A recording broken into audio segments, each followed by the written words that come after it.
Oh, okay, guys. It's been about a week or two. What am I gonna do? Okay, I'm gonna go. I'm gonna show you a couple upgrades. Made some upgrades in the past couple weeks to the rifle, and we're gonna talk about the Doge, the forensic audit of the, I guess, the American government for all intents and purposes. Yeah, we'll get into the politics in a minute. So, what have I done? Okay, what I've done is I've swapped out. I had some M-lok slot handguard covers that are for the unfamiliar novice gun owner or whatnot. They are they can serve dual purposes, but basically, M-lok is a system by which you can mount different accessories to your handguard, right? The one of the older ways was to mount these. I think they're called 1911. Or wait, yeah, 1911 something. Picatinny rails, right? And so there's a way that by tightening a screw, there's a system that sort of grabs onto these rails. It keeps it from shifting horizontally there's a bar that goes in the center down these slots or several, and then it clamps to the side, and that keeps it from leaning left and right. Okay, so that's a system.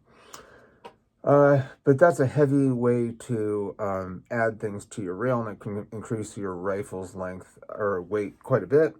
And so they started over the past years, I'd say in the past 20 years, developing a lot of different systems that didn't add to the handguard, but instead subtracted from it. So here you have an additional big chunky steel piece that is added. It adds a lot of weight. And then they started going, well, what if we make the actual accessories themselves have some sort of proprietary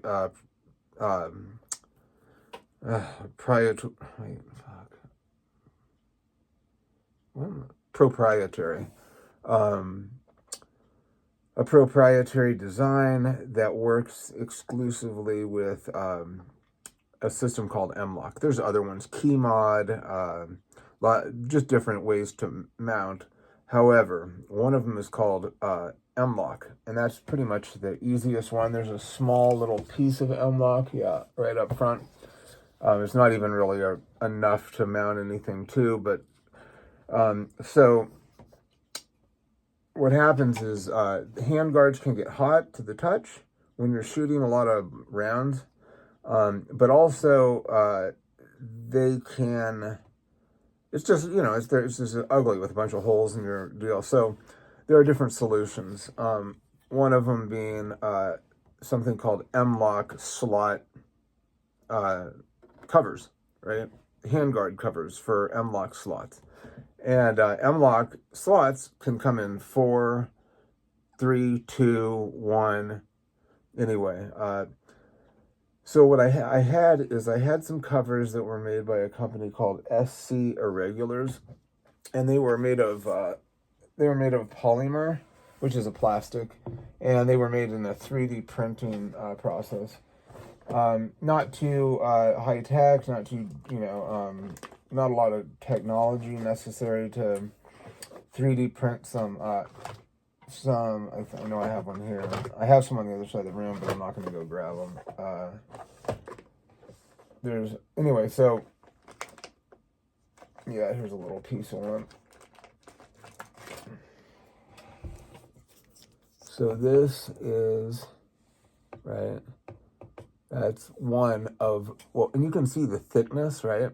They're about a 1/4 inch thick, and on the back side they have a sort of a, I don't know, like they fit within, sort of into the slots, and then the way that the screws catch, they just lock into place, right?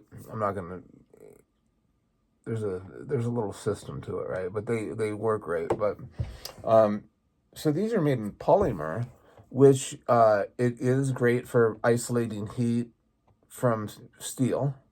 So it's good at I guess being like a heat. I guess it's good at not transferring heat from a handguard to your hand. So that's what polymer is good for. But it's also not as durable. In order to make it durable enough so it wouldn't break, you have to make it thick. And if you have like multiple of these are going around your slots, a couple quarter inches going around can add to like a full inch of circumference, which just means that it's just a bigger grip altogether. And you want to keep the size of the rifle, the scale, pretty much as you buy the rifle, I guess. I mean, it doesn't matter, but anyway, so these were from a company called SC Irregulars. They're made in a 3D printing process using polymer. Now, there's another material. It's called G10.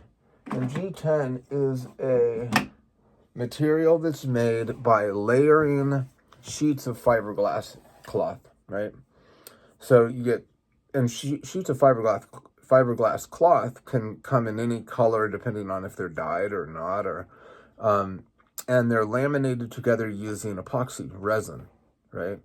And so you layer as many as you need thick to make a block that you're going to carve or machine whatever you need to get whatever you're trying to produce, right? So because G10 is so good at, again, isolating heat transfer, it's good at, let's see, like repelling chemicals. Like there's not a lot of chemicals that can deteriorate it.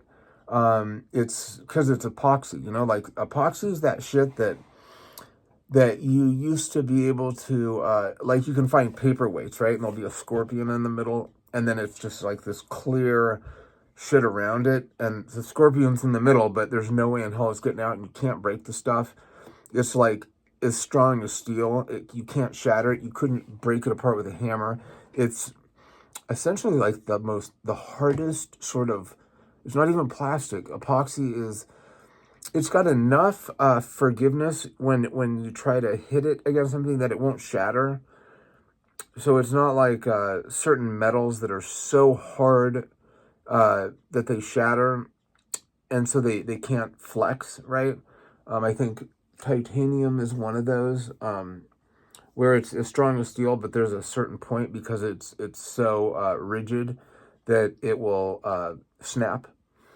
But epoxy is like the ultimate in terms of durability, right? And then when you get fiberglass involved, fiberglass is used basically as a filler, so that you're just not making a solid piece of epoxy resin. And when it cures, the curing means it dries. You basically could get a solid block of the fiberglass cloth, and then there's epoxy resin that laminates it together, but is also really sort of saturated in a block of epoxy resin. And then you can, basically the way that it's manufactured is they put it in a CNC machine. And all a CNC machine is a computer operated machine that uses a lot of different sort of shop tools, lots of different lathe devices, things for carving. You could even use lasers in a CNC machine. There's another, like, the water jet that carves steel. Like you'll put a block of steel in, and it will shoot water at such high pressure, and within that water is like diamond dust or whatever, diamond sand. And because it has that sort of the power and the cutting, and you can focus it so specifically and isolate it so intensely that you can really do detailed work. And it's basically called machining. like whether it's aluminum, like T6061 or whatever it is, but G10 is popular like in making like handgun parts, shit for the aerospace, like just a lot of stuff, right? Anything where trying to prevent heat transfer, prevent things from getting hot, while also anything that really comes to contact with your skin, because it like water doesn't make it slippery. And if you look, like this is a piece of G10, and you can tell the different layers of the fiberglass fabric that were laminated together were like a sort of a natural, I guess, just a fiber color, and then black or brown or like maybe like an olive. And this would have been like then carved in some machine, or like in a CNC machine, and it would have maybe used like a spinning, like a drill bit type of thing that has blades, and it just goes zing, zing, zing, and just does all. Or it could have used water jets. I don't know how it was made, but you can tell that like as you remove layers, different layers of the fabric emerge, and so you get this sort of effect. And if you really look into the, right, let me see if I can get this to focus, into the, if you look into the deal, you can see the sort of that carbon fiber pattern you get in fabric, or just like a fabric pattern. I can't get it to focus here. I don't know, fuck it. But anyway, so that's G10. It makes for some pretty cool shit. Anyway, so I wanted to, I noticed, I didn't want to, but I was just sort of fucking around on the internet, and I noticed that somebody was making these M-lok slot covers out of G10, and when I found them, I was like, I'm gonna have to get them. I mean, they're expensive. I think the 2 slot cover, they're like 20, 30, 40, and 60, the different price points. So let me just try to show you from there. On this side, you have like a 4 slot cover. This one, right?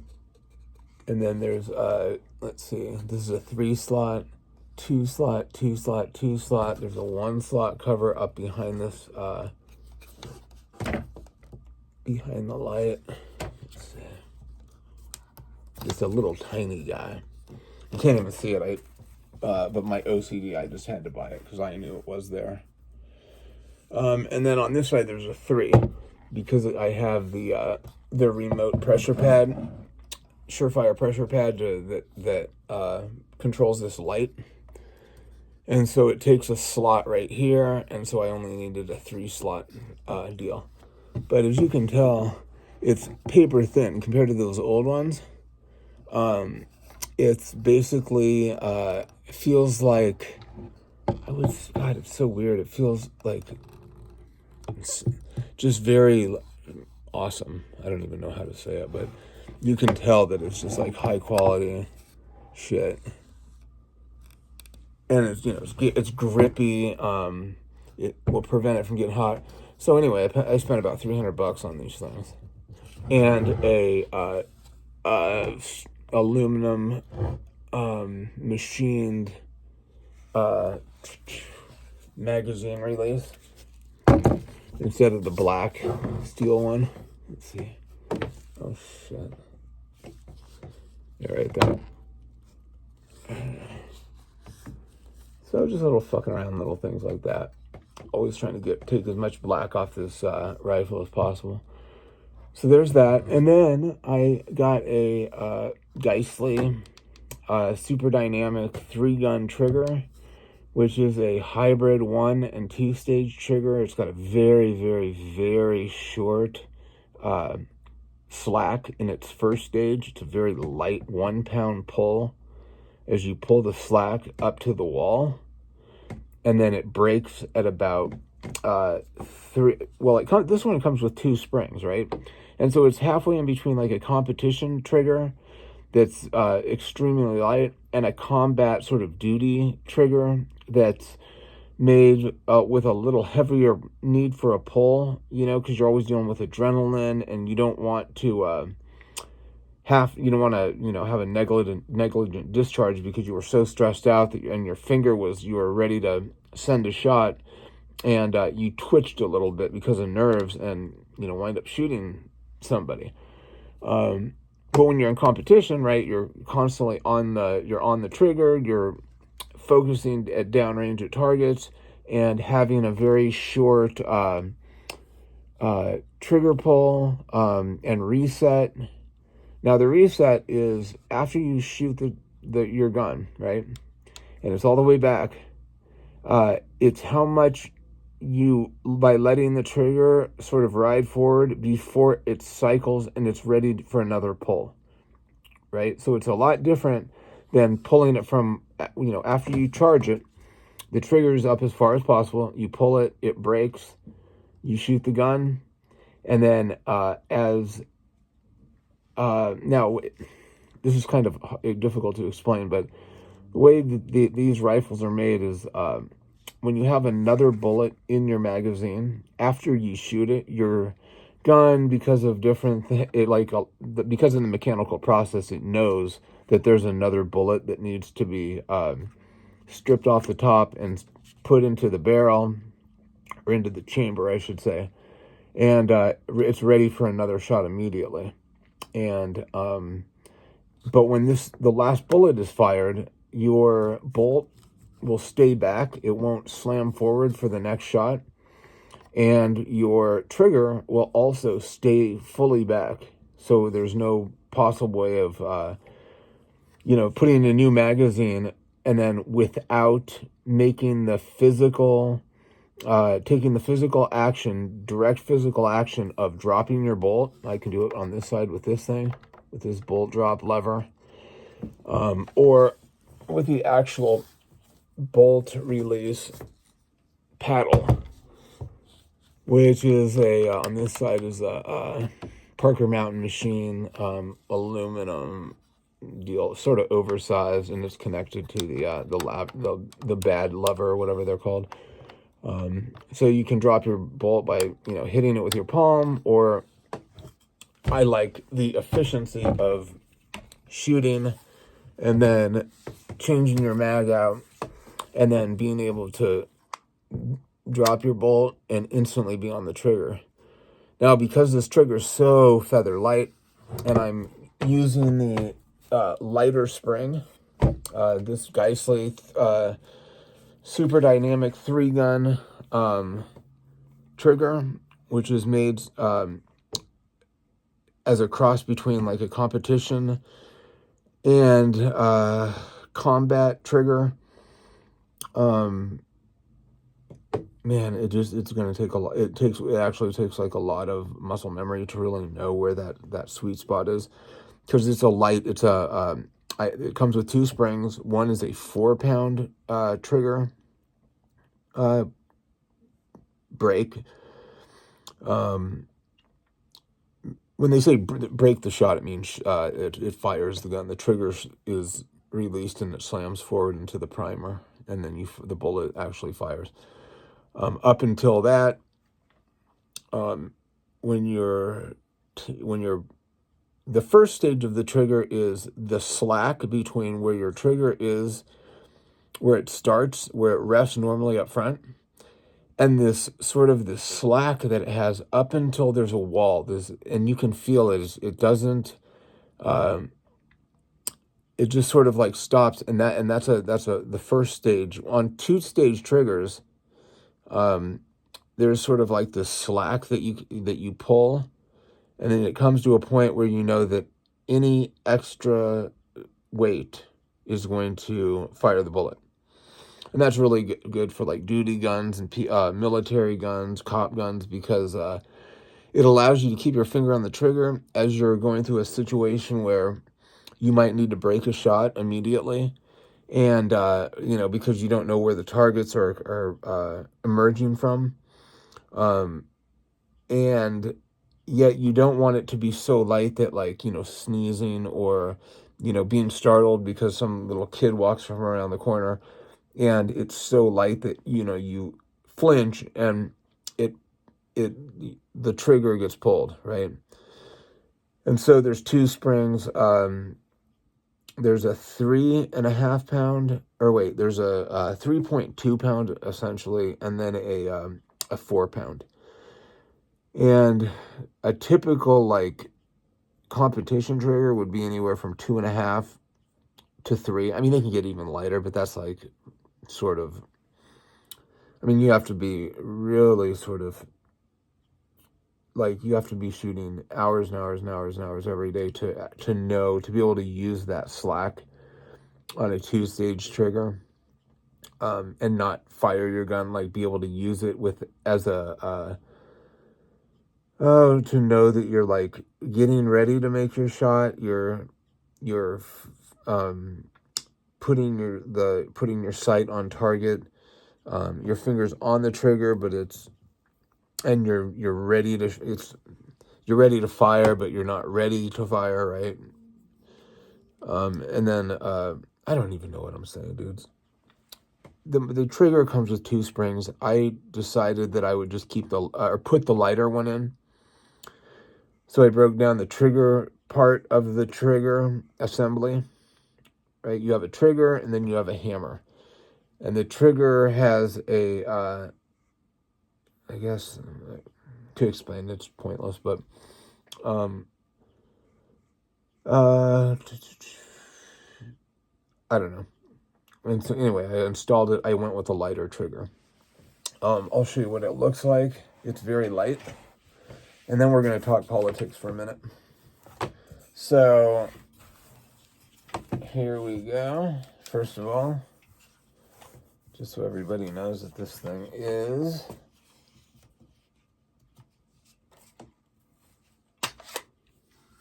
right.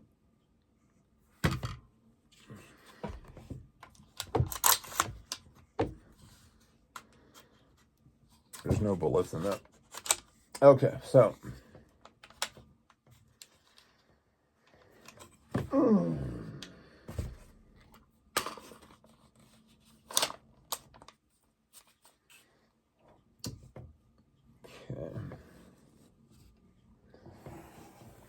see if I can get a background so that you can actually see how much play we're talking about. I might have to hit the bolt drop. But, so, actually, let me do it like this. Shit. God. Difficult. I'm gonna get a background where there's, I should have not worn black. Dumb me, huh? Okay, let's fucking black trigger and a black background. Fucking genius. There it is.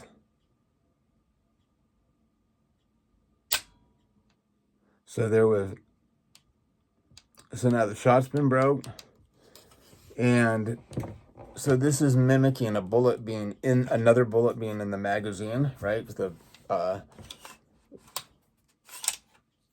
Now, as I let it go, this is the slack that I'm letting off, watch, and it will show you when it's ready to fire another bullet. Watch, the forward, see that click? And there's the second one. So there's very little play. But it's also like, check it. So this thing can be cocked, and it's not so light that I can't be, like, literally on it. Right, so it's not like a hair trigger. You hear a hair trigger, and you have to literally put some weight into it before it goes off. Right, so look, actually, so there's just enough, like, so you can get your finger on it. So it's not like if you just touch it, it's like It's like one of those rat traps, you know, and like the rat's whisker, he walks by the rat trap and the whisker touches the cheese and it's like, it's not that. But as you can tell, it's not taking a whole lot for, look. Actually, I want to do this because I want to hold it back and do that reset again. Okay.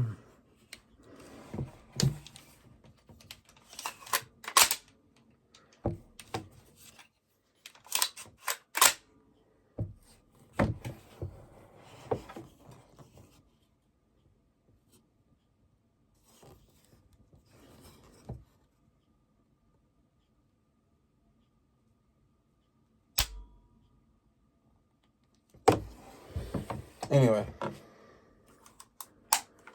so that was a, G10 Railscales, that's the company's name, is Railscales.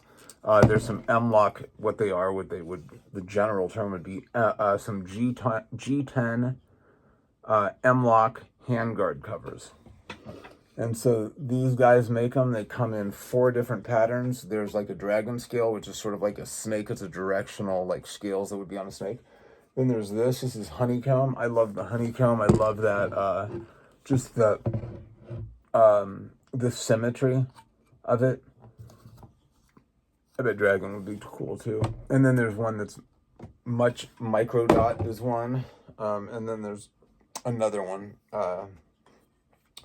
another sort of pattern, but the patterns become so small that they look almost, they're pointless, that you can't see the pattern, right? I really like these a lot. And you can tell, like, if you listen, I'll try to be quiet and listen to the sound they make when you, like, play with it. Look. So it's almost like a really hard wood is sort of the consistency. It's almost like the hardest, like mahogany, you know, but obviously you couldn't break it if you tried. I mean, you could if you tried, but you're not going to accidentally trip and fall on your hand, and break a piece of G10, right? So that was it. Wasn't really looking for the upgrade of the M-lok slot covers. But when I found that there was a better product that was out there, I had to get it. Because the whole purpose of this is to have the nicest spear, the most kitted out, the most Gucci'd SIG MCX spear. This is the from the Custom Works edition, which is their sort of Sig Sauer's custom limited edition armory, where they take their current production models and they do some fancy shit to, you know, they do some fancy shit to them, right? So there's a pistol that SIG's been making. It's one of the most popular carry guns in the world because it's such a small imprint, or at least it's such a small footprint that like a lot of men and women carry it because it's so easily concealable. It's called the P365 by Sig Sauer. Now, what Sig Sauer did for this model, now I would say, when I mention costs, I'm not doing that to like, hey, dude, check how much this costs, but it just gives you an idea of like the difference. So a typical P365 is going to run you like $600, $650, maybe $700, maybe cheaper. I bet you can get like the bare bones for like maybe $500. Now this one was $1,100 or $1,200, and the reason it has this sort of I forgot the treatment. Oh fuck, what's it called? It's anyway, I forgot what it's called. But it's on the barrel and the trigger, and it prevents corrosion, and it sort of gives it like an always sort of lubricated feel. I forgot what they call that. Anyway, so there's that. there's this CNC stippling, computer stippled, as opposed to like some dude who gets there with a wood burner and then, you know, does all the stippling by hand. This is done by a computer, and you can tell because of like how uniform it is, right? And then there is the slide itself was milled so that it has these window cuts, which help mitigate weight and recoil impulse. So it makes it a lighter, less violent kick when the slide kicks back. But also there are, and this was basically the selling point, was these compensator slots or ports that allow for. I'm going to try to see if I can just try to describe what a compensator is. So when you shoot a gun, lots of gases follow the bullet coming out. And those gases can be used to direct pressure, right? So typically what happens is you shoot a gun, and because, boom, the way that it naturally wants to work in your arms, you know, it wants to rise. However, when you have gases that are following out a bullet and they come out, they're seeking the path of least resistance. The first space the first I would say area that it can escape through is on the top. And you know, so when you shoot, boom, these gases come out, and as you should normally be starting to lift, the gas pressures are coming out and it's forcing it down, right? So like, you know, if you wanted to use gas pressure to propel something forward, you would fire engines that produced a propellant backwards, right? So the propellant pushes you backwards. It's basic physics, and it propels the thing forward that it's connected to. And it's the same sort of principle with this. You shoot it, the gases come out, and it keeps your barrel, your gun, your sights on target easier. There's something called what's it called? Target reacquisition of your target can be quicker, because instead of trying to find your target once again, right? If it's like, you know, like this, it's basically still on the target. You know, you can break your shots much quicker than, you know, trying to come back down and get a good sight on it. I mean, if you're a well-skilled, consistent shooter, I mean, these things like recoil and stuff don't make a whole lot of difference to the new shooter, right? You can't tell. These are things that like are measured by stopwatches in the hundredths of a second category, right? This is for like this is like in the weeds kind of shit when it comes to shooting. But as far as compensators, they will make a noticeable difference even for a novice. So the typical P365 is a spicy little number because it's light, but it also has it wants to jump, right? But because it has a compensator, it's a much flatter shooting, much more easy to control pistol. But that was part of the Custom Works package, right? It had this, that's what it's called. It's called nitride.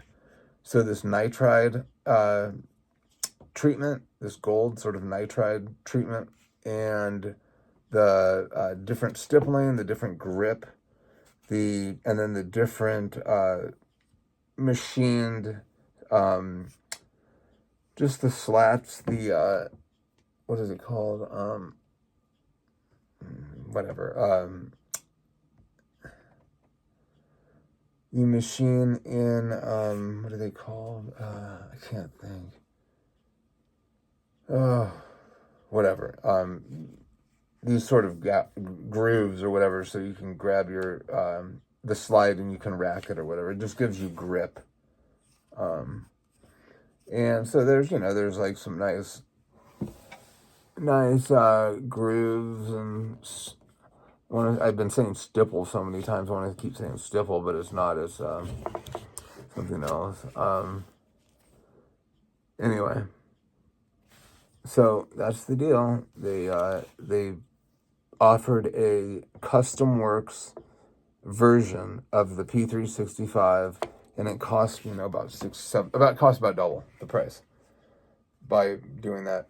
Now this was this gun retailed for $2,500 out the door, which was just the very bare bones, not a stock, not any sort of aiming system, not a suppressor, not a laser, not a light, not handguard covers, not a barricade stop, not like a bolt catch, a bolt drop, aftermarket, not the mount, none of it, right? Not a better quality Radian Raptor oversized charging handle that helps mitigate gas because you have a suppressor that's going to create back pressure. You don't want gases, combustible gases coming out of these cracks and blowing into your face, and so they make these things bigger so it prevents any of that gas from being pushed back down the gun and out into your face. No aftermarket hair Geissele combat triggers or competition triggers. None of it. That was a $2,500 gun normally, just the regular Spear LT. But the Custom Works Edition came with this Savior bag. Nice bag. It's I think it retails for about $140 or about $170, right? So it's a nice bag, definitely. So $170, and then it came Cerakoted in a multicam pattern camouflage. If you know me, dude, I'm addicted to multicam. Multicam is a camouflage pattern that was invented by a company, actually a dude who owns the company.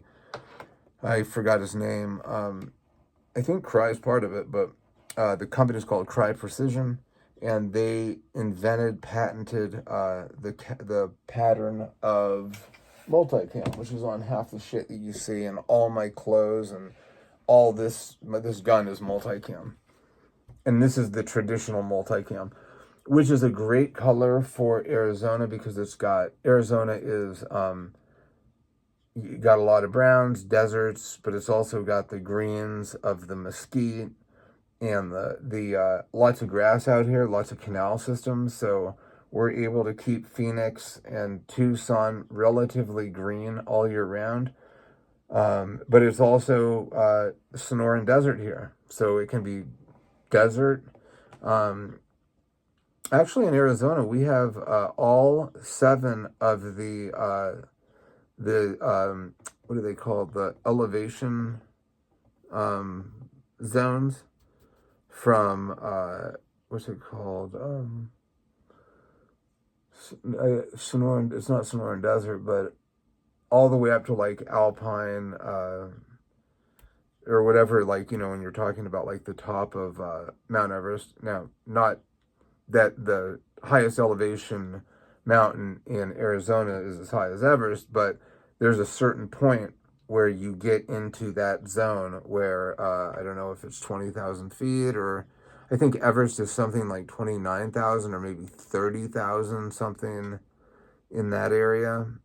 But that very last, that 7th elevation zone, I should look it up.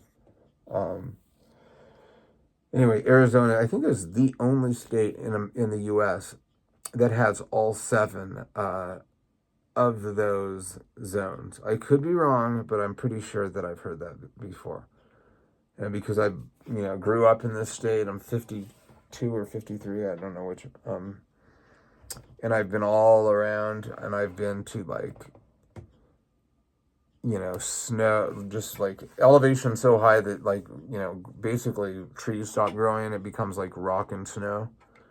So we have that, but we also have dry desert, just Gila monsters and rattlesnakes. And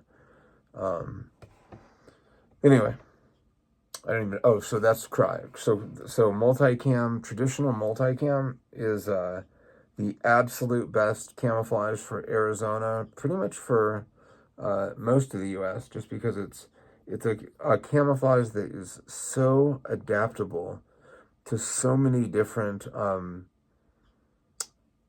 I would say, just so many different environments, you know, so many different,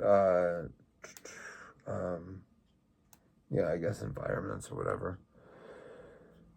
And you could hide in literally in like a forest or something like this, because you get enough browns in the dirt and within the tree trunks and the sticks, and but then you have enough green and sort of the olives that flow through, right? Anyway, so my point back to the multicam was that the Custom Works version of this thing came Cerakoted in multicam. And now, for people who don't know what this is, Cerakote is it's a paint.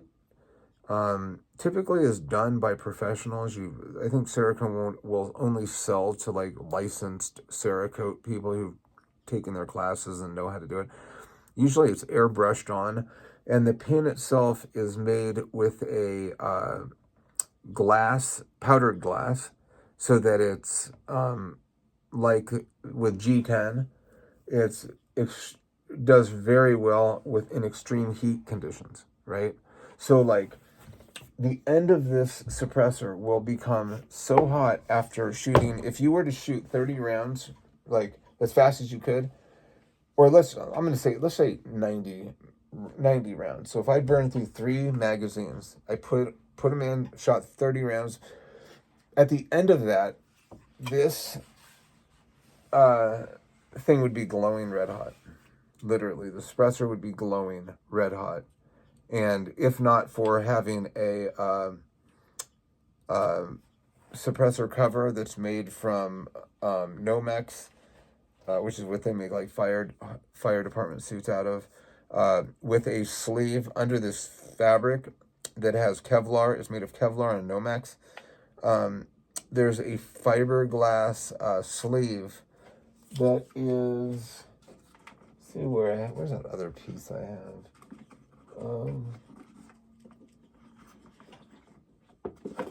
I forgot where I put it. Anyway, and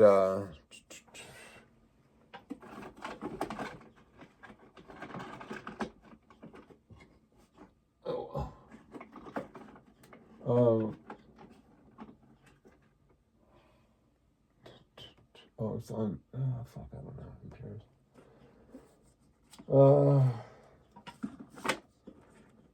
Anyway, what was I talking about? Super hot, red hot, glowing hot, and so that's what Cerakote is. It's a paint that is really good for painting surfaces that you intend on having reach 2,000-3,000 degrees, right? So my point of telling you that the suppressor was that it's painted using Cerakote, and it doesn't matter how many times this thing gets red hot, glowing red hot. This thing is made from Inconel, which is like a high temperature, highly durable steel. No matter how many times I paint or I get this thing red hot, 4,000 degrees or whatever, it will cool down and the paint will be completely unshipped, totally normal. And it's because it's a paint that's made with glass. So essentially, you're you're painting or you're covering your surface with a colored glass. And so, with glass, you can heat glass up to as hot as can be, and it won't do anything, right? It will just turn back to its normal self once it cools down. And so they figured how to basically make glass into a paint, and that's what Cerakote is. And so when you get something Cerakoted, you typically get it coated. When you have these professionals will quote you on Cerakoting an item. They usually charge you by the part. So on a rifle, you have a buttstock, you have a lower receiver, you have an upper receiver, and you have a handguard. So that would be 4 parts to Cerakote a full AR-15. Right? Because you're not going to, you could do the grip, you could do the magazine, you could do the, whatever. I guess you could do some other things, but with those parts, and they charge you by the part, so I think there's like a base line quote, it starts at like $150, and then for every additional color you add, it's like $75. I looked at getting a stock Cerakoted, and it was like, to get it done, if I provided the stock, it was like $450 to get just the paint job done. $450 to paint a buttstock. And that's when I'm like, okay. And then I realized that you can buy stocks. There are companies that just buy a bunch of stocks, and then they do them all at once, like they Cerakote a bunch of them, and then they can sell them for less, like a lot less, so they'll buy a buttstock that costs, let's say, $200, and they'll Cerakote and they'll charge you $275. So you're only paying $75 to have a Cerakote job, or a Cerakote treatment, or whatever, paint job, or whatever color. But so the difference between getting this rifle in its standard either black or flat dark earth, coyote brown, whatever you want to call it, and the version that came with the Savior rifle bag and then painted in multicam was $500. So it was $3,000. So it was either you could buy it for $250 in black and no bag and just standard black, or pay $500. And because that thing is like about a $200 bag, that means the guy got the whole multicam paint job for $300, which to me is a steal, because although you can find them, there's just not a whole lot of rifles that are done in multicam. A lot of people will spray paint them, and you'll have tons of rattle can, is what they're called, spray paint jobs, but there's not a whole lot of rifles that are done with Cerakote, and will be the last the test of time, and they won't chip as it bumps into things. This thing will not chip, short of grabbing like a hammer and striking it real hard. These things just don't chip, they don't fade, they don't smear. Not like spray paint at all, not even close. So this thing is, you can see how in the light, you can see that it's just you can almost see the glass shine to it. It's weird how it's got almost that shininess to it. But anyway, so that's it. That's the upgrades. The Honeycomb G10 M-lok slot rail or handguard covers, and the Geissele Super Dynamic 3-gun 3.5 pound competition trigger, competition hybrid combat trigger. It's a really nice sort of in between. So that's it. That's the review I wanted to do, or not the review, but the review's coming. We're gonna be taking these out very soon. I'm gonna be going out with my buddy Devin, and we're probably gonna be doing a lot of shooting together. with my injured back, and he has had some leg issues, and I'm sure he wouldn't give a fuck if I shared this. He is a double amputee, which to me is very impressive. Like, homeboy is an absolute beast, right? He gets his legs taken, and he throws new, like these prosthetic legs, and he like has them within weeks and is wearing them and just straight up walks around, or like, you can't even, he has no limp. The dude's a fucking animal. So I think it's gonna be cool that we can go and do some training and shooting together. And for anybody out there who's dealing with physical disabilities or physical challenges, I wouldn't call it I have a disability. I've had lower back surgery, spinal fusion, but my neurologist, before I even had the surgery, said the typical person with having spinal fusion surgery requires about 4 or 5 total surgeries. And so I've only had the initial surgery where they fuse the L3 through L5 vertebrae together. After you heal, you're supposed to go back in and sort of troubleshoot and, do any sort of cleaning up, finding out where like there's scar tissue pressing against nerves or whatnot that's causing like numbness or partial paralysis or feelings of like burning, or how nerve pain can be very weird. And I've just never done that past the initial surgery. And my neurologist said that like 99% of people who have that surgery wind up requiring like 4 or 5 additional like surgeries total. And so I've only had one, and so I know that like what I'm dealing with is temporary, but I just don't want to go back in and be down at all. You know what I mean? So I think what I have, my back is, I wouldn't say I'm permanently disabled, but I also can't keep up with like the young bucks. Like, I can't skateboard anymore. And so this is all shit that I sort of deal with in my head. Like, my life seems to have changed, probably not nearly as much to the outsider, but to me it's like I feel very different. And it's been sort of an adjustment that I've needed to make. But when I noticed that like Devin goes shooting, like I'm fully inspired. I'm fully inspired by how he like just keeps going, right?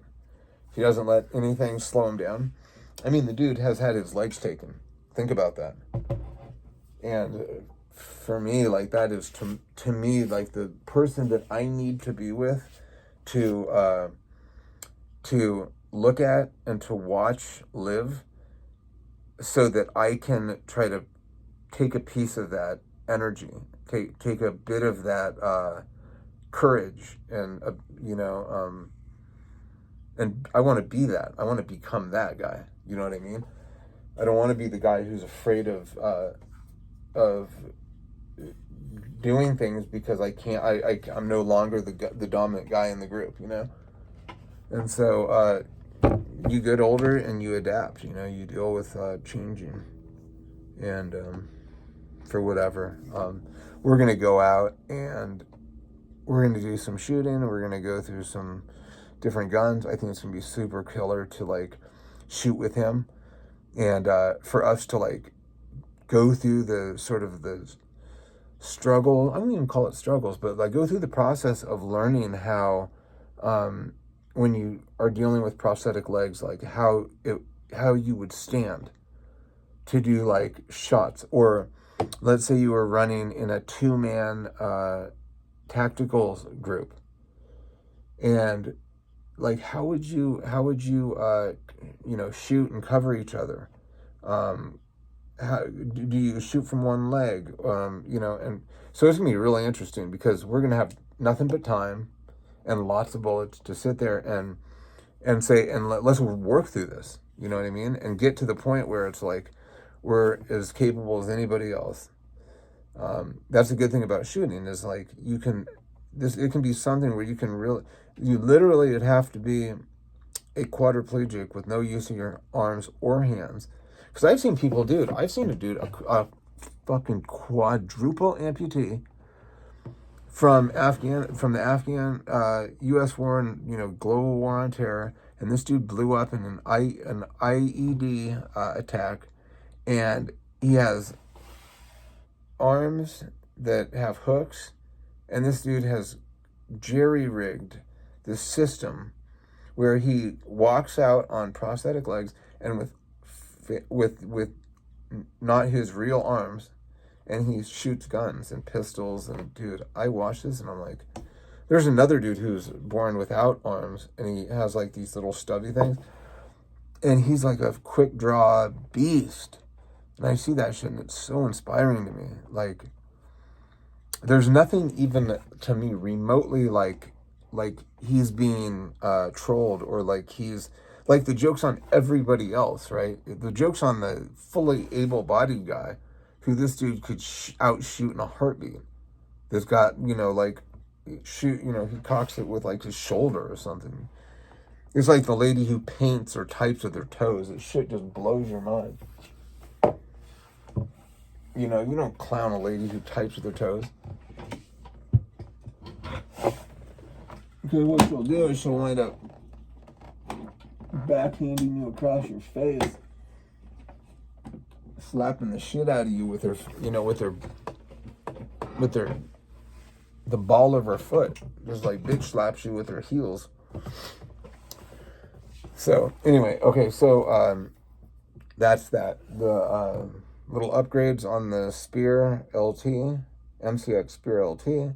I'm going to be going out with Devin. We're going to be going out here shooting pretty soon. Super stoked on that. Probably not this weekend, maybe the next weekend or the weekend after that. And this video has been going for quite some time. We're almost at an hour. So I'm going to make this real quick, and I'm going to make a video tomorrow completely dedicating time to what's going on with Doge, with Elon Musk, with President Trump. President Trump elected on a mandate to clean up our government, to uncover wasteful spending, fraud, to do away with the deep state, right? These unelected shadow bureaucrats that are protected. They work forever in these government jobs. They waste our money, they waste our resources, and they become so entrenched in the system that they use your dollars, your tax dollars, to fund their ideological programs that are very politically divisive, right? They pay media organizations to write favorable reports on their politicians, but to be very critical and to write articles that try to scare the public on their opponents, right? And so basically, what we have is we've had two of the most successful businessmen in the world who have volunteered their time to come into our country. It's their country too, but to come into the country that for years we've been saying, this country's slipping away. We have trillions and trillions of dollars in debt. We can't stay within a budget to save our lives. We're going farther and farther in debt. Our children and our children's children, they're going to be left with this budget that's going to be impossible to pay. And so Trump is saying, let's end this now, right? Let's actually do what every president from Obama to Biden they all promise is there's a lot of government wasteful spending, and we're going to get in there. We're going to clean it up. And it's like they said with illegal immigration, right? Like before Trump said it, all these liberal Democrats were all for all these things, right? They were for sending illegal criminals home, right? They were for enforcing borders. They weren't for they were for deportating or the deportation of criminals. And then Trump suggests it, and all of a sudden it becomes a racist thing to do. You're a white nationalist, and so Trump really has broken a lot of people's brains, right? And that's because of the media. The media completely brainwashed people into thinking that he was so evil, or he is so evil, that anything that he could possibly do, or anything he could possibly say, if he says it, that he'll do it, it makes it evil, and it doesn't matter if you think in your head, boy, that's smart. I mean, we should really sort of root out fraud in our government, right? Because if we want, let's say, Medicare to be there for us, or we want our parents' Social Security to keep getting their Social Security like they've paid for until they die, like they're owed, and we don't want the Social Security system to just completely run out of money one year, and your parents to go from being comfortable for always paying into this for decades and decades to all of a sudden one day the money is no longer there, where the government's bankrupt, because there's been so much abuse and so much fraud, and it just all comes crashing down one day, right? Our creditors all call for their loans to be paid, all in this at the same time, and we can't do it.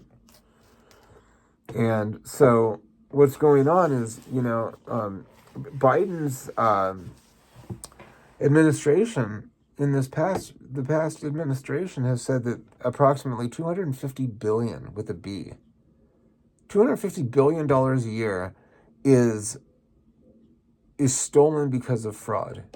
Government, like wasteful government, not wasteful spending, but actual fraud.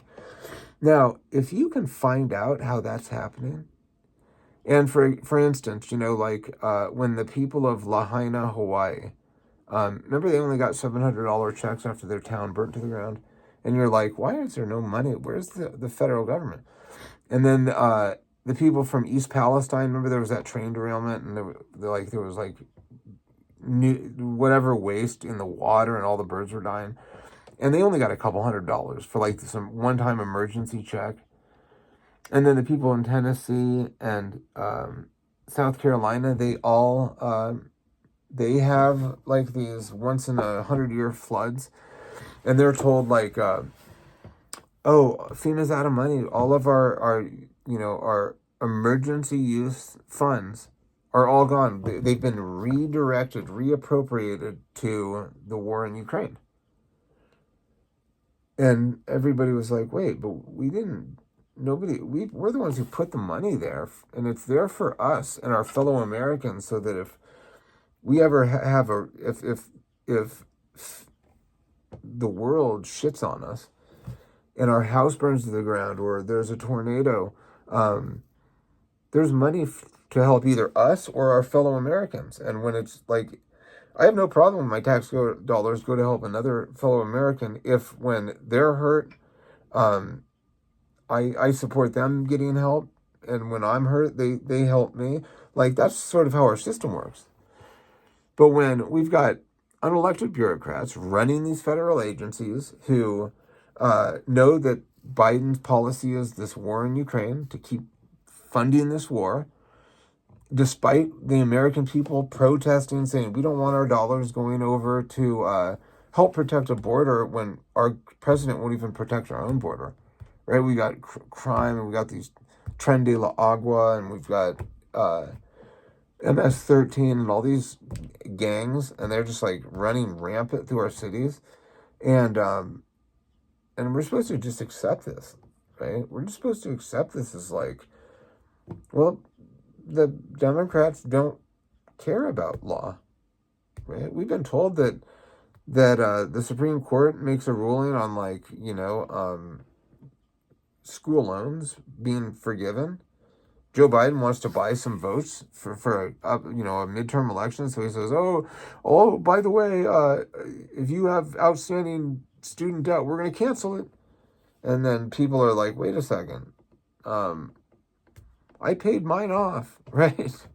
Where I didn't go to college because I went instead to a trade school because I couldn't afford a $100,000 school loan.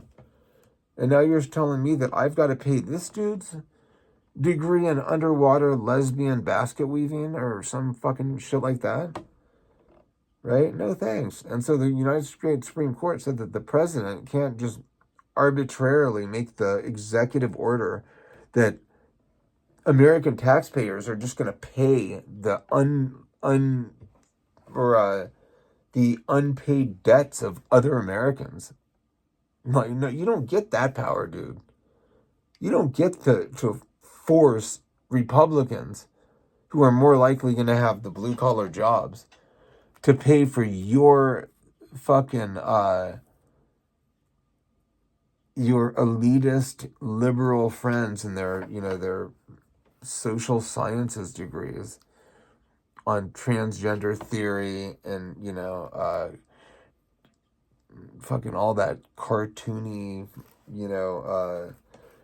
men can get pregnant and have abortions, shit like that. So but the court rules this unconstitutional, and Democrats just say, well, then ignore the court. They said that sanctuary cities unconstitutional. Well, ignore the court. We're gonna do it anyway. Well, here's the problem now that they told us elections had consequences. So now we're gonna tell them that elections have consequences. So when we have the majority in the House and the Senate and the presidency and in the Supreme Court, and when we're the side that likes our Second Amendment, you don't get to tell us what's going down. You don't get to tell us how it's going to be, right? You're going to sit down and shut the fuck up, and you're going to do as you're told. And Elon is going to be the unelected bureaucrat. You guys didn't have a problem with unelected bureaucrats when it was Jake Sullivan, little pencil neck nerd, putting these bullshit executive orders in front of Biden and having him sign them, thinking it was, we're going to do some research on the effects of natural gas, when in reality it was to stall natural gas sales in Europe so that the European countries would need to go to Biden for natural gas, and then Russia would have billions more to continue fighting against Ukraine. And so on one hand, we're making Russia rich with cash, and we're doing so by dishonestly presenting a executive order stalling natural gas sales in Europe, and instead saying that it's to study natural gas on the environment. That's an unelected bureaucrat, Jake Sullivan, who did that, who tricked the president into signing something so that we can continue funding this war where there's tens and thousands of Russians and Ukrainians dying. But once that war ends, you essentially there's no more avenues to skim millions of dollars off of, right? It's like that lady with FEMA, who the other day, despite Trump saying that we're going to pause all payments from all these agencies until we've done a thorough analysis of spending, line by line item veto. We're going to have these whiz kids, big balls, and saggy nuts and whatever they call themselves. I don't give a fuck if it's big clit Martha, if saggy nuts, whatever, hairy anus. I don't give a fuck what they call themselves. If these dudes are whiz kids and they can go through and they can pick apart all these different sort of this interwoven spider web of corruption and thieving by these people in government that have made it this way, so that they can steal and it can't be traced back, because once you get to one, a fraudulent thing, you get 6 more that just open up, and before you know it, your head explodes. Well, we for once have the smartest people in the world that are going through this, and they are smart enough to see this shit. Because these little computer geeks, they write code. Like, they know that if this equals this, this equals this, and they can see. Have you ever seen the movie The Accountant? And Ben Affleck plays a dude. I forgot his name. Whatever.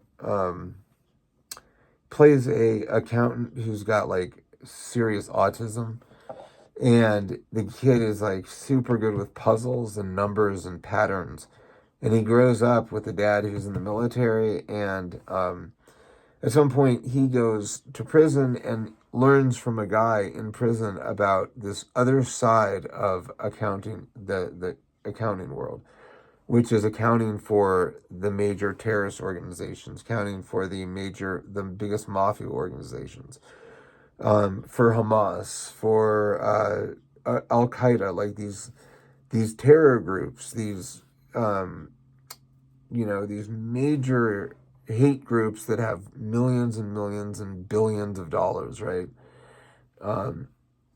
The Mexican drug cartels, the human trafficking cartels, all these different groups do evil shit, and they do their banking in terms of how much money how many $100 bills they have by weight, like a back of a truck weighs 50,000 pounds. $1 million weighs X amount of dollars or X amount of pounds, and that's how they do that's how they count, because there's so much money. Is they throw it on a scale and they weigh it, and they know down to very little how much they have.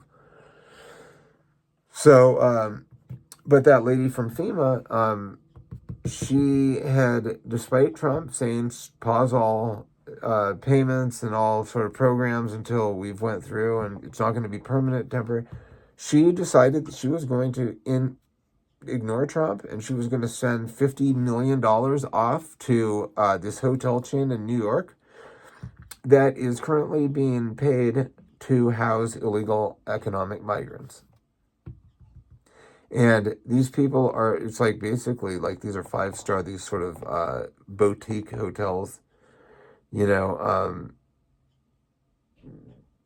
like these very nice, like very quaint little hotels that were developed or built in the turn of the century. When we would go to San Diego, we would stay at this place called I want to say the Foundry, but it was the Handlery or something like that. Doesn't matter, but everything is like, there's no mass produced like generic anything. All the paintings are real, all the furniture is antique, everything's bought in antique, through antique dealers. Nothing's mass made and bought at like in the antique portion of Ralph Lauren or whatever, you know what I mean? Like, everything is straight legit. And so this woman was paying this hotel chain double the price of what they normally charge like real people. And in turn, they were able to pack these hotel rooms, right? So if, like, let's say they charge like $50 or $500 a night for 2 people, and then every person above and beyond that, you know how they can sort of like raise the price on that. So if you have like 6 people, they can charge you $50 extra a head. Well, they were saying, pack as many people as you have in your family into one, and we're charging you double. And they're not paying for it, right? The federal government's paying for it through some corrupt idiot in FEMA who somehow is making decisions on immigration, housing illegal immigrants. And so she got caught, and the federal government, our new federal government that actually cares, stopped payment on that $50 million and did what they did, went through some process to get that money back. So the taxpayers are getting the money back. The illegal economic migrants are now in custody and they're being shipped home. And we're not putting up with this shit anymore, right? We're not rewarding criminal entry into our country with, just never-ending vacation to New York's Fifth Avenue, to Broadway. I mean, it's so ridiculous, dude. But whatever. And so that lady is now fired, and she's going to lose probably her pension and whatnot, and she deserves to. But that's the kind of shit that will put you $250 billion in the hole because of fraud every year. Because, $50 million, that was probably maybe for I don't even know. I don't want to know if that was like they paid that every 6 weeks, or they pay that every year, or they pay that. I don't know if it was really. I know that they said that it was twice as much as the normal. If you did the average, they booked the entire hotel. If you booked the entire hotel at the normal price, it was double that. And I don't know for how much time. I don't know what that meant, but I know that the people that were looking at it, Elon Musk's team, said if it was in the regular market and all the hotel rooms were booked by real paying customers paying the real price over X amount of days, it would be 25 million, and yet we just paid 50 million to take all these rooms. And then here's the deal. Now there's no hotel rooms in New York. And so visitors who are on vacation, they wind up going to New York. They have a shittier time because there's no place to stay.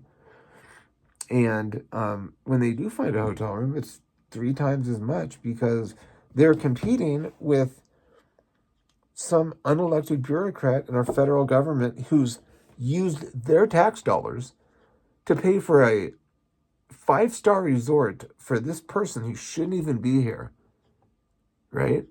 And this is the American people are being abused, and that's why when I hear people that are attacking Trump and they're attacking Elon for doing this, and I'm saying you're attacking them. They're giving you daily reports on fraud and abuse and corruption that they're finding. They're telling you how this is being done. They're not keeping it a secret. They're not trying to hide it. They're telling you, here's how your money is being wasted. And there are people that are so the Trump derangement syndrome has broken their brains so hard beyond repair that they can't even see something like that. Somebody who came to their house and said, look, I'm going to go through all of your books. I'm going to go through your entire budget, and I'm going to save you, let's say $10,000 a year that you're losing because of bad past decisions or whatever that you didn't make, that somebody else in your family made, and they now are no longer here, but you're still having to pay these bills. I'm going to go through this, and I'm going to get you. I'm going to reduce your budget by $10,000. Over X amount of time. Of course, you'd be appreciative. Of course, you wouldn't complain that you don't want his help because he's an unelected bureaucrat. Nobody elected him. First of all, everybody elected him because we elected Trump, and Trump appointed him. Trump wants this done, and Trump knows the person to do it is Elon Musk. And Elon's apparently doing a really good job because the smart people in the room that actually know economy, know shit about the economy and about investment banking and about how all this shit works. They're saying that what these two are doing is probably the most important thing that's ever happened in our country as far as saving us from potential calamity. So, good God, put aside whatever hatred, whatever biases you have. Don't die on this hill. If you're one of those people that's like choosing to be like, that damn Trump and those unelected bureaucrats. First of all, Trump won the election. He's very much the leader of the country. The majority has spoken loudly, and he's choosing to have the best businessman, the most, like the richest businessman in human history, who's changed entire industries himself, right? This guy's volunteering his time to go through our budget and to basically find and call out all the scumbags who have been stealing from us. He's going through and he's saying, look, hey guys, look what they did. They took your money, and instead of doing this for you like they said they were going to do, they bent you over and stuck a fist right up your, you know what I mean? And then told you that that you're supposed to like it. And so we do. Yeah, and it's like so retarded. It's like, my God. So, anyway, that's that. I'm done bitching about it. But we're very lucky to have what's going on is going on. I hate to think what would have happened if Kamala had actually won that election. I mean, think about it, dude. I feel like every day that goes by is every day I wake up, I'm like, oh my God, trust me, this is how I think, because I actually care. I'm very much into politics. It was my major in college. I worked in politics, my first job out of school. I'm just into it. I'm interested, because it's so broad. It affects so many things. It affects everything from your health to your hobbies to my ability to shoot guns, use guns. I can find a political connection to anything, right? If I like cars, how is politics going to affect what I drive? The price of gas, Italian versus German manufacturers. Like, there's a political connection about everything, and it affects us.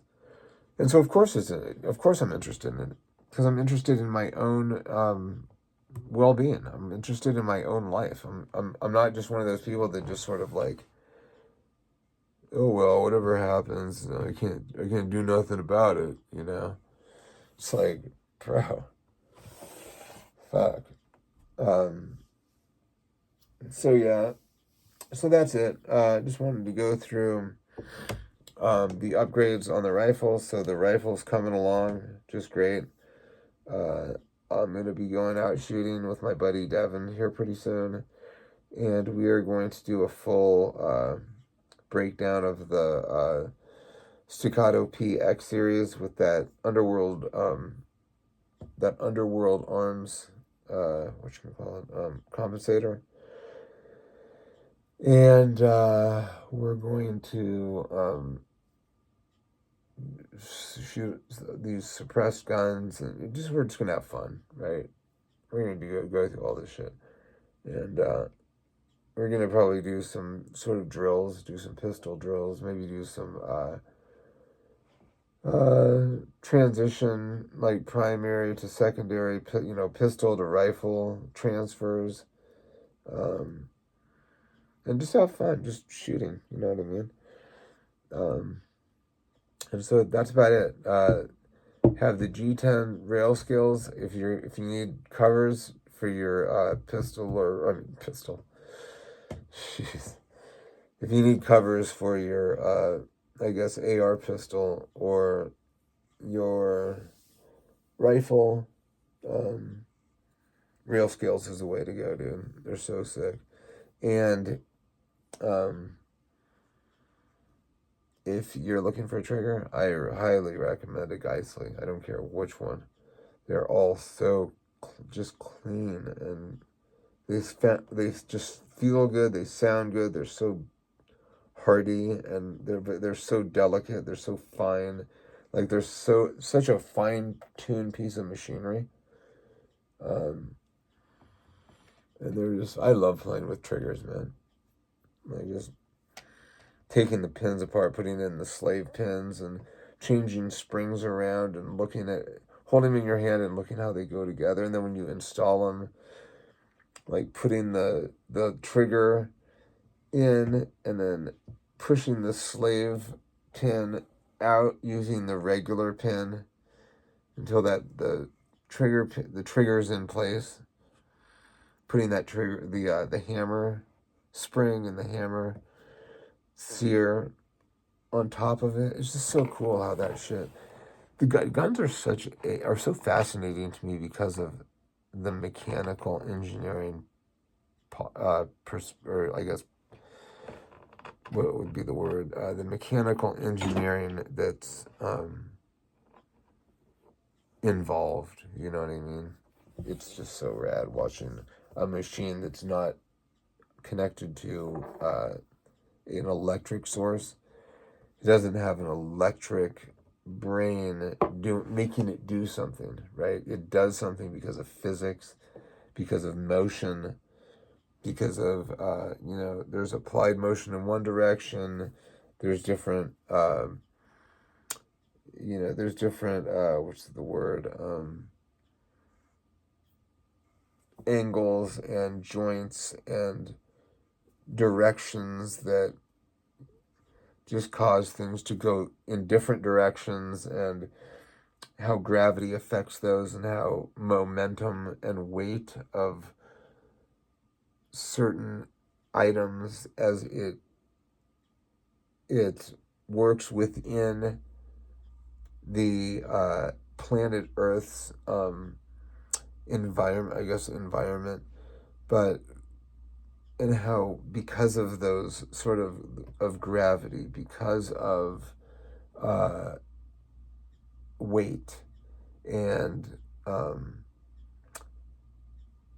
how things just work. I think it's so cool, and the gun is the ultimate in that process of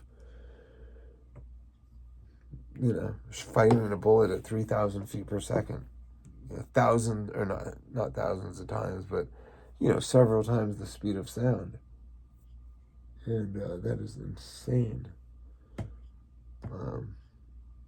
Anyway, so that's it. Went through G10 Railscales, the Geissele Super Dynamic 3D, Geissele, what's it called? 3G, let's see, Super Dynamic SD3G, Super Dynamic 3 gun. And what else? Talking about government accountability and trying to root out the fraud, trying to root out the waste. And I'll just leave it and end it at this: is like, for all the people who are worried, saying that like they're going to cancel this program, they're going to cancel this deal, they're going to cancel veterans, whatever. Here's the thing: is if they don't get to the bottom of all this fraud, they're going to have to start canceling shit.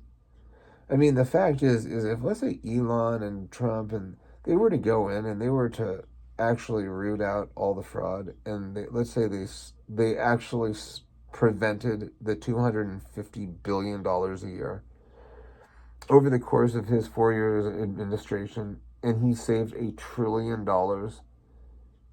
in saved $1 trillion. I mean, would be unheard of how much our world could change, and how the programs that we thought were protected under Biden's administration or whatever. It's like, if we didn't get a hold of it, we would have to start canceling shit, and there would be programs that would just end. But because they're going through this, and they're looking for and putting an end to abuse, and perhaps some criminal political corruption, just uncovering all this stuff is what is going to allow our government going forward to continue with these programs so that they do last another 50, 100 years. And so your parents that paid for their Social Security can get it until the day that they die. And you never have to worry about them being in a care facility and being taken care of, underserved. They'll always have the best care, and the most money that's theirs. And they deserve it. And so they also deserve a government that doesn't steal from them and abuses the trust that we give them. So anyway, that's it. Have got a lot of things coming up in the near future with the channel, with a bunch of stuff, but shooting, doing some different things. So anyway, that's where we're at. Just wanted to say thanks to all you guys. Like and subscribe, share, whatnot, and that's it. We're at an hour and 30 minutes. Unbelievable. I can surely talk about absolutely nothing for a long time. So thanks a lot. Bye.